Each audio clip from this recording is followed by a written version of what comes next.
We are live. Welcome, guys, back to another edition of the Earle Sports Bet Show. I'm Timothy Earle, and today we've got some more baseball. We also got a Thursday night football game. But before we jump into all of that, if you guys are new to the channel, make sure guys you like, comment, subscribe, share, do all the good stuff. We appreciate all the support. Check out all the links in the description below. I'm probably going to add one more link to the thing because I'm testing out a streaming platform called Kick. So we'll see how that goes. I started up today, so if you guys are interested in following that, I would greatly appreciate that. So make sure you guys are checking out Kick over on the Earle Sports Bets as well. We're not going to jump into – yesterday was a bad day.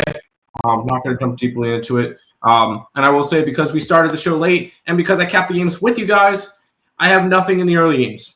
Absolutely nothing. Zero.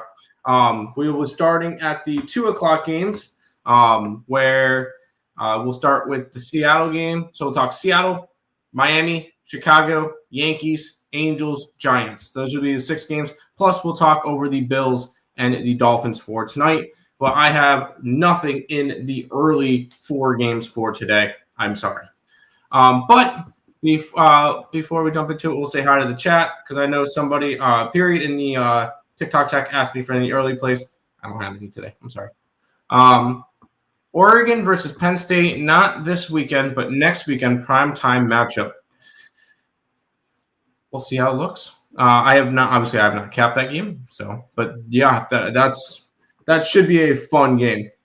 And we get a Suppleness Lex. And Florida plus 7.5 or Miami. I did take Florida. In that one. So, Florida plus 7.5. But we'll go ahead and jump into the NFL first. Because then that I have a side for this game. We've got the minus 12.5, although I'm 11.5. You're seeing both, so keep that in mind when you're looking at all this. With a total of 49, I'm seeing some 50s so far.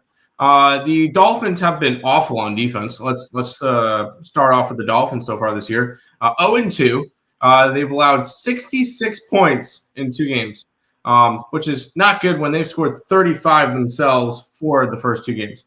So not really a good start to the year for the Miami Dolphins. On the opposite side, Bills look like the Bills. They're 2-0, wins against the Baltimore Ravens, wins against the New York Jets. Comeback win, Jets with a blowout. So the Bills look like the Bills. But I looked at this game and saw that it wasn't really – you didn't really see all that much line movement. Obviously, you're seeing anywhere from 11.5 to 12.5. I'm seeing kind of it bounce back and forth depending on what book you're looking at. So that's kind of interesting to see. And that is with 78% of the bets. Let me refresh this to make sure. 74% of the bets and 57% of the handle on the Bills. The more and more I like it, more and more I'm liking this play. I am going to be on the Dolphins. And there's probably a decently realistic chance I might end up trifectaing the Dolphins. I feel this game could be pretty similar to that Cowboys-Eagles game because the offense, I feel like, could show up for the Dolphins. The offense is obviously show up for the Bills. I think the Dolphins can keep this one close enough throughout the entire game. I'm going to be grabbing the Dolphins here. That's going to be my first play on the card. I may end up grabbing their first quarter and first half spreads as well. I think that could be an interesting spot. But we're going to start off our day in the NFL with the Dolphins. Bills going to score 35 themselves. Yeah. Bills Mafia, but if you know who bets them, it's a fade. Dude, everybody's betting the Bills. That's all I'm seeing is the Bills. I like these markets. Josh Allen, Buffalo fantasy points. Okay. Over 22.5. No, Tim, please don't do it. Okay. I feel like I feel the same way about this game as I did about the Cowboys-Eagles game. So, and everybody loves the Bills. So, no, I'm going to be on it. I'm going to be on it. It's 12 for a reason. Cool. Give me the points. Afternoon, Timmy. Afternoon. McDaniels is going to be fired after this game. I don't think so. Very successful Gavin day, yes. Nerfy, Cleveland first 5, full game, and Gavin strikeouts. Love to see it. Love to see it. Should I start Ertz or I'll be completely honest, I don't know. I don't know how they do. I bet sides and totals. I don't know the players. So if you're going to ask fantasy football stuff, I am not the right person to ask. Sorry. Same deal with you because you said I traded for Debo for Jalen Warren. The league vetoed. I got zero clue. Not a clue. I'm sorry about that. I don't know fantasy football like that. Gavin saw your Savages performance says, hold my beer. I could do that too. Dude, it was fantastic to watch both of them go because now we got 3 starting pitchers in the MLB with that came from ECU, and they're all pitching really good. But that's all of football. We'll go ahead and head over to the games that start 2 o'clock or later. We're going to be starting with the Seattle Mariners and the Kansas City Royals. This game's going to be at 2:10. Castillo versus Kolek. Castillo, the Mariners -110, -120 with a total of 9. Castillo this year, 30 starts, a 9-8 record with a 3.76 ERA, 167 and 3rd innings pitched, 70 earned runs, 46 walks, and 149 strikeouts. He's been pretty solid. So is Kolek. Although it is in a little bit of a smaller sample size for Kolek, he's only made 14 appearances this year, and that's to a 4.18 ERA in 79 and 2/3 innings pitched. Oh, sorry, he's made 17 starts. I forgot about the 3 that he's made so far with Kansas City. Castillo's going to get your pitching advantage in this one for me. I feel like that's pretty straightforward. Castillo's just been the better pitcher. We look at hitting, which I'm going to refresh these real quick.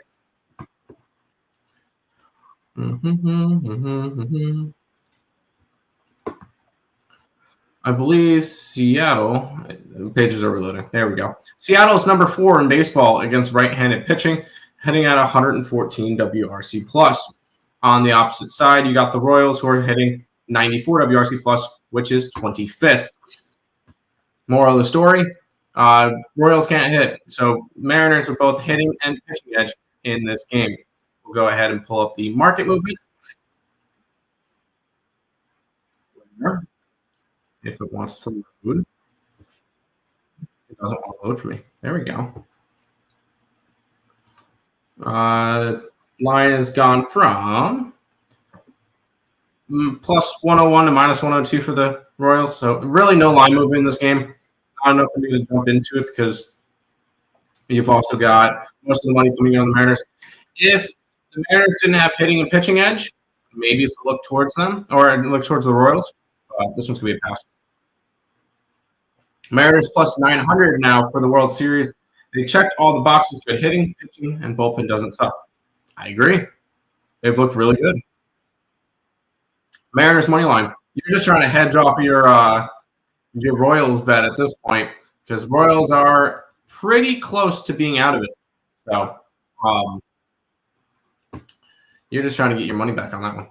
Off topic, I don't want to see our Orioles part ways with Adley next year, but what do you think he fetches trade-wise? It depends on who's trading for him. And I know you love Adley. I think you go to Samuel Basallo. You could still get a bunch for Adley. Because if you guys liked Adley, let's be honest. Wow, once Pete Alonso home run already. Let's go. Anyways,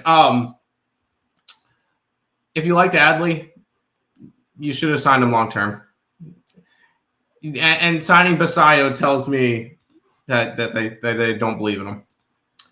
A Witt with the home run RBIs. Let's a hit run RBIs. Let's go look at player props for you. I'm a little bit annoyed because I wanted to grab Pete Alonso props. So that's 4 straight games with the Polar Bear home run. All right. Bobby Witt. Now I wanted to look at what he's doing against. I like to look what they're doing against the pitcher they're going up against, which I can only imagine he has faced off against Castillo before. It is loading. Bobby Witt is, wow, 1 for 13 against Castillo. No, thank you. Kansas City's cooked. Yep. We'll discuss our bet. DM me, and we could figure out where you. How would you like to take care of it? I mean, it's not over yet, but it's pretty close. What's up, Nicholas Handy? You love. See, Adley's great. I just don't. I don't know. If Chiefs go 0-3, that would be insane. There's no way they go 0-3, right? Not a chance. Cleveland only 2.5 games back. Didn't see that coming. How about the fact that they're only 4.5 games back for the division?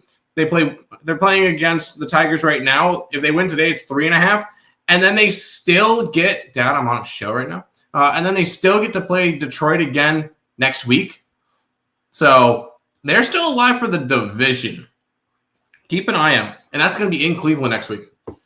But we'll head to the next game, which is the Marlins and the Rockies. Alcantara and Gordon. Man, if Alcantara was pitching the way that he has been over the last, pretty much in the second half, he would have been traded. He's been phenomenal in the second half. Overall in the season, not great. 29 starts and 9-12 record with a 5.53 ERA. 161 innings pitched, 99 earned runs, 53 walks, 131 strikeouts. But the way that he's pitching in the second half, obviously I'm giving him the pitching advantage over Gordon, who has pitched more than 3 times. He's pitched a couple of times, but he's getting blown up. So there's a pitching advantage towards Alcantara. I will be completely honest. I'm not even going to look at hitting advantage just because the Colorado Rockies are dead last in every single category. So there you go. Wow.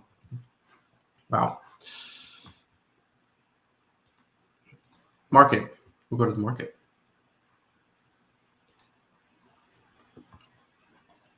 Where there is not any line movement in this game, although it's gone from 10.5 down to a 10, which fair. And the line's going towards it. That doesn't really make sense that it's going towards the under with all the money coming in that way. I think I want to be ballsy and take the under here. So I think we're going to start off our day with Rockies under 10 versus the Marlins. I think Sandy Alcantara shoves. So we're going to start off with that with the under. We'll go ahead and look to see if there's any props that we like.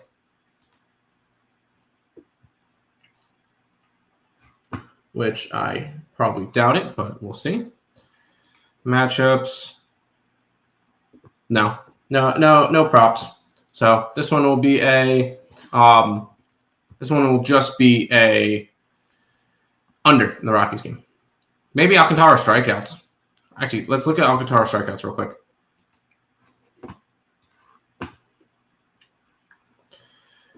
Over 5.5 at plus 115. Let's grab Alcantara strikeouts. Sandy over 5.5 Ks plus 115.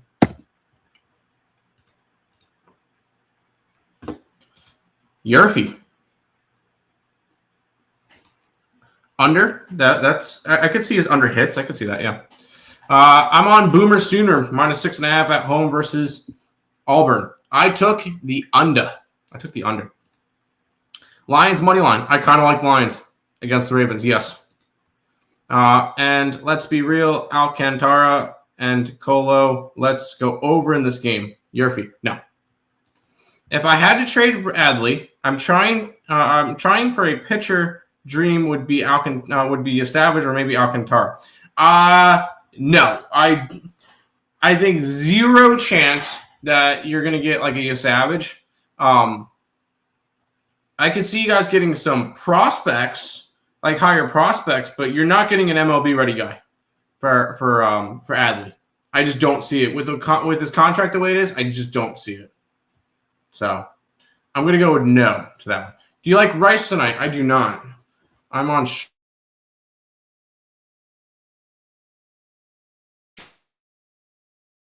Charlotte tonight.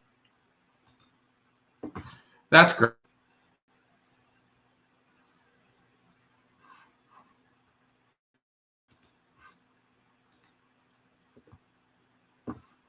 Oh, we're good. Sorry, my computer froze for a minute. That's fun. No, I'm on Charlotte tonight. I'm on Charlotte.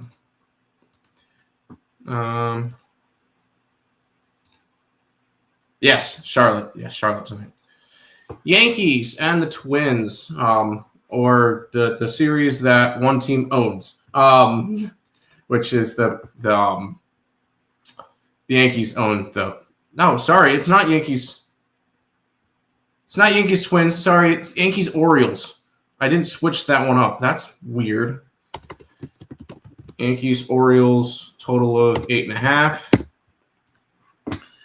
I'm sorry about that one. We got Max Fried taking on Cade Povich. Lefty matchup. I like it. Max Fried, I'm going to say he's been the second best pitcher on this staff all year.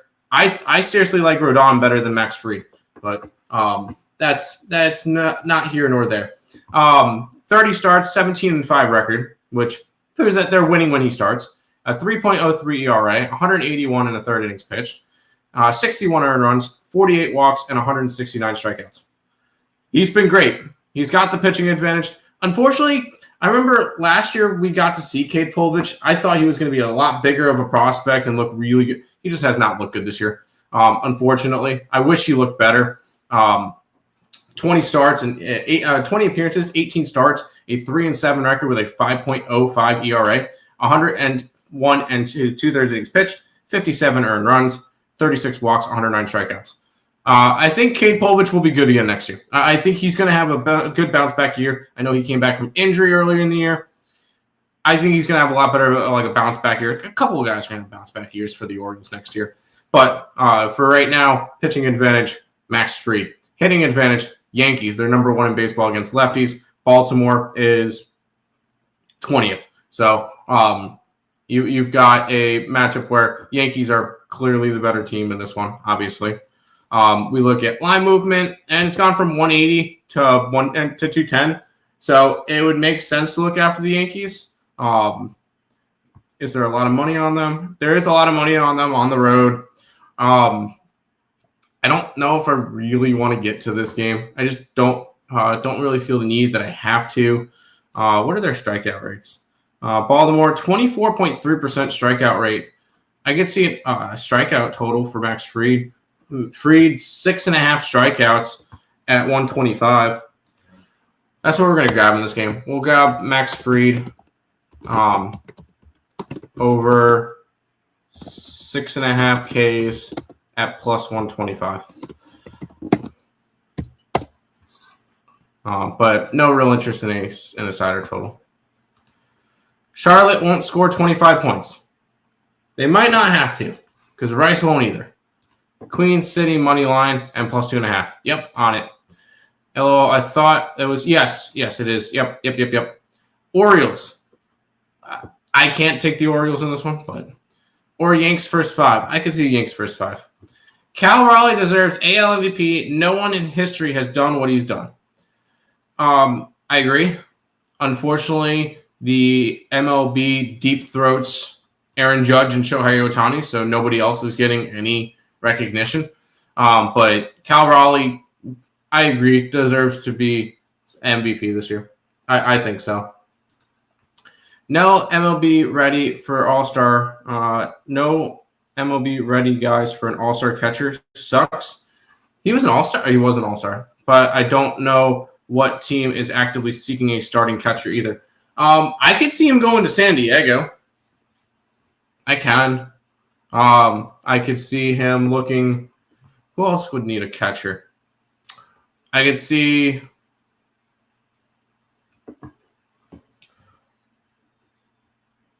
That's a good point because not a lot of competing teams are going to need catchers. So that's the big thing is I don't know if there's a market for them. But let's keep on rolling. We've got the Cubs and the Reds. The Reds are minus 150 with a total of 8.5. Colin Ray and Hunter Green. Colin Ray this year is throwing 30 times, 25 starts, 10-6 record with a 4.23 ERA, 146 and 2/3 innings pitched, 69 earned runs, nice, 43 walks, and 109 strikeouts.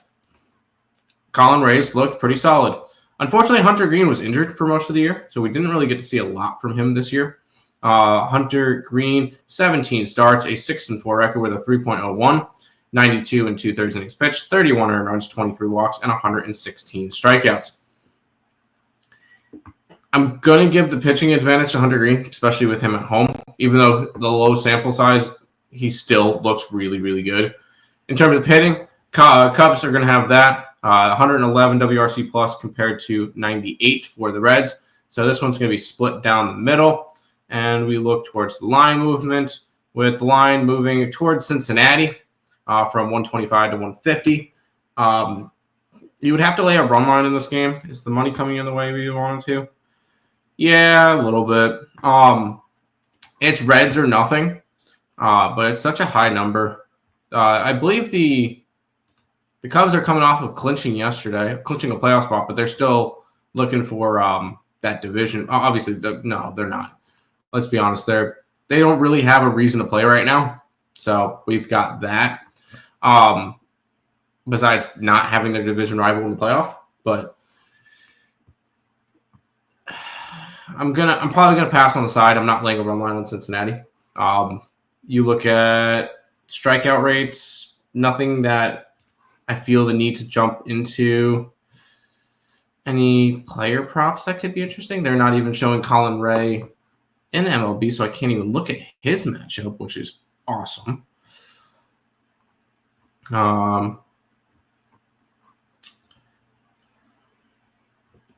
Suzuki is hitting 467, so that would be 7 for 15 with 2 home runs. I can go Suzuki over his bases. We'll take that. Suzuki over 1.5 total bases for the Cubs today. I kind of like that. Total bases.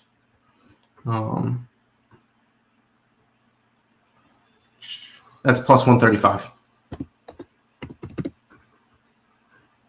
And that's Seiya Suzuki. Back to the chat. Adley to the D-backs. I don't think the D-backs need him. Like Jazz over his bases. You know what? I never even looked at that game 4 player props. So let's go take a look. I know he's been better as of late, but I want to see if he has any success against Cade Pulvich. Jazz Chisholm. That's Baltimore. Jazz Chisholm has no at-bats versus him. So Aaron Judge is 2 for 2 with 2 home runs. But I don't touch Aaron Judge's props. So, no, I'm not going to touch Jazz. Cubs money line? I hope so. I'm hoping the Reds can lose games still. Robert, what's the theme for the Orioles game? Reds suck. No, they don't. Reds are right in the playoff picture. Like, they 100%. They're 100% in the playoff picture.